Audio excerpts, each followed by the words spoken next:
Położony pomiędzy gotyckim Gdańskiem a modernistyczną Gdynią Sopot wypracował swój własny styl. Przemiana w XIX wieku w modne, letnie uzdrowisko sprawiła, że surowe rybackie chaty ustąpiły miejsca budynkom o bardziej fantazyjnej konstrukcji. Odtąd wznoszono dworki, pałacyki, rezydencje, wille oraz kamienice inspirowane stylem szwajcarskim, romantycznym historyzmem i własnymi upodobaniami architektów. Harmonijnie zestrojone bryły z werandami, wykuszami czy wieżyczkami z bogato dekorowanymi fasadami. Zdecydowana większość z nich zachwyca do dziś. Bardzo dużo osób mówi o stylu sopockim albo mówi, że Sopot jest miastem secesyjnym. Sopot jest miastem eklektycznym i to bardzo mocno widać właśnie podczas spacerów, patrząc na zabudowę miasta. Karolina Babisz-Kaczmarek, jestem historykiem zajmującym się dziejami regionu, muzealnikiem i od kilku lat dyrektorem Muzeum Sopotu. Próby zorganizowania w Sopocie uzdrowiska trwały od początku XIX wieku, ale dopiero rok 1823 i otwarcie pierwszego domu zdrojowego przez doktora Haffnera otworzyło nowy rozdział w historii miejscowości. Oferta przygotowana przez Haffnera znalazła odbiorców. Sopot szybko stał się modnym letniskiem i powstała potrzeba, aby dla gości uzdrowiska stworzyć infrastrukturę. Kolejnym takim kamieniem milowym był rok 1870, kiedy uzyskano połączenie kolejowe, więc już sam dojazd do miejscowości był o wiele łatwiejszy. I tak powolutku zaczęły powstawać całe zaplecze dla letników, dla kuracjuszy, zaczęły być budowane wille, zaczęły być budowane różnego rodzaju pensjonaty. Pojawiła się również infrastruktura uzdrowiskowa, czyli zakład balneologiczny, łazienki i wreszcie Sopot uzyskał prawa miejskie i stał się miastem. I tak właśnie mała wioska rybacka przeobraziła się w znany kurort. Ja zawsze zachęcam gości naszej instytucji, żeby się przeszli poza Monciak, żeby idąc po Sopocie zwracali uwagę na detale architektoniczne, na drzwi, na witraże, na zdobienia, wszystko to, co mogą zobaczyć z ulicy, ponieważ naprawdę w mojej ocenie nasza architektura jest wyjątkowa.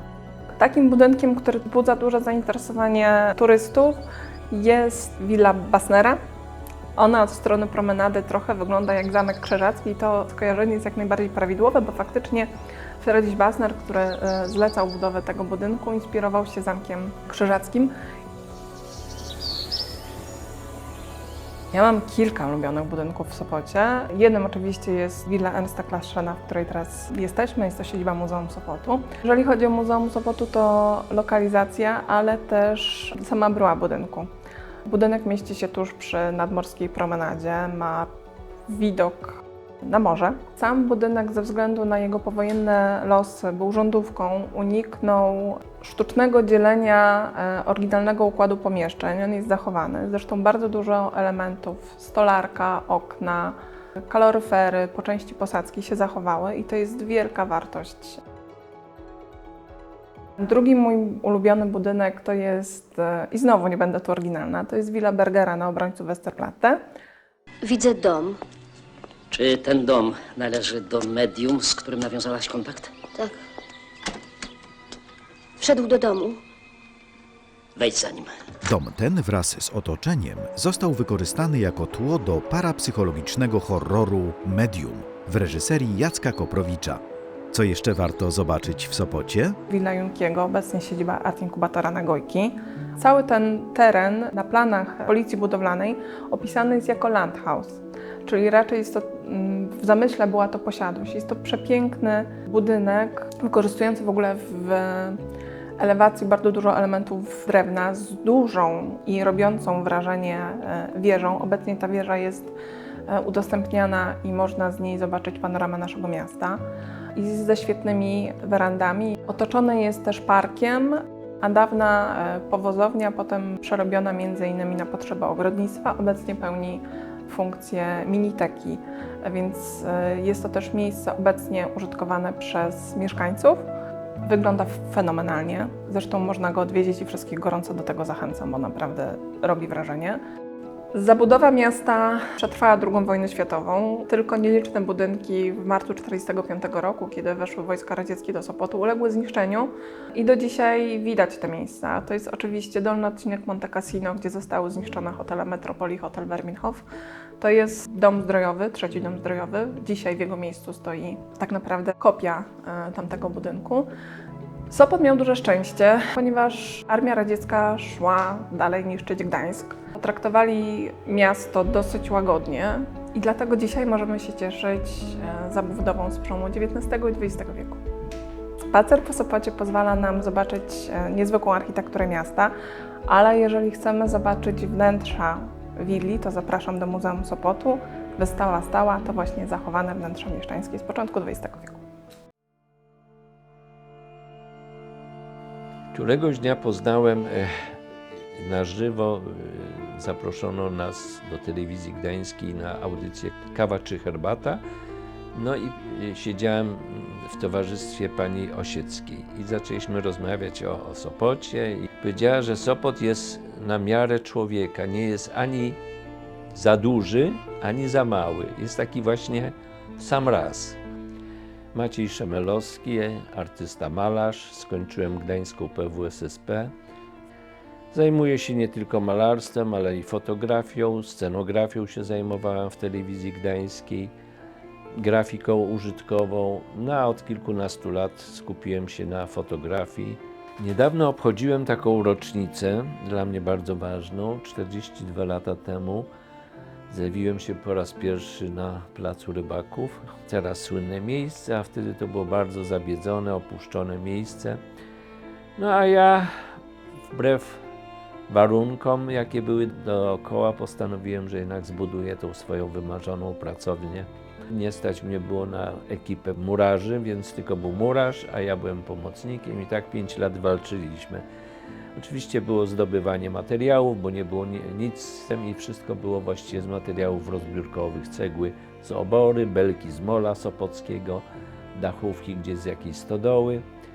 I tak krok po kroku przez 5 lat ciężką charówą zrobiłem to, co Państwo widzą. No i Sopot był budowany w tamtych czasach, troszeczkę to była archaiczna architektura, bo w świecie już panował modernizm, a tutaj bawiono się w jakieś takie historyczne kierunki, więc mamy różne takie hybrydy, neogotyk, neobarok, neorenesans, ale jest to urocze.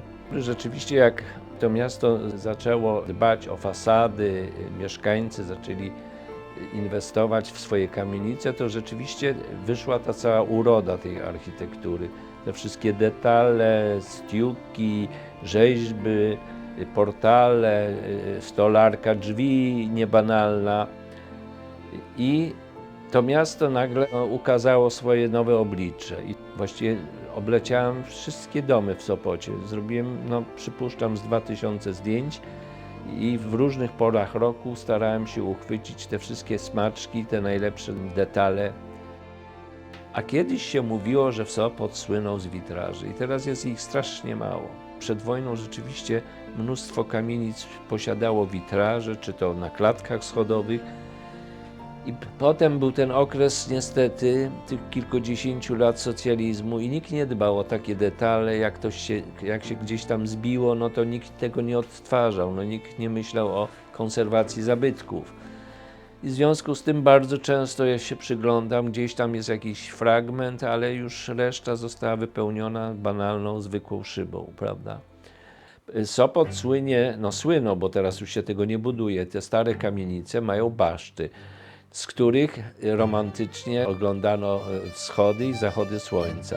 Teraz już z tymi wschodami, zachodami jest problem, bo wszystkie drzewa urosły, prawda? Las urósł, więc już tam chyba nikt nie wchodzi na te baszty, ale kiedyś nie było telewizji i ludzi zachwycało to, co się dzieje wokół nich, a nie na ekranie. I nawet, zdaje się, był jakiś tam przepis, jak architekt projektował jakiś budynek, to jak była baszta, to była ekstra jakaś tam zniżka, coś takiego. Werandy są rzeczywiście też charakterystyczne dla naszego miasta. Werandy, w których z kolei mieszczanie spożywali posiłki.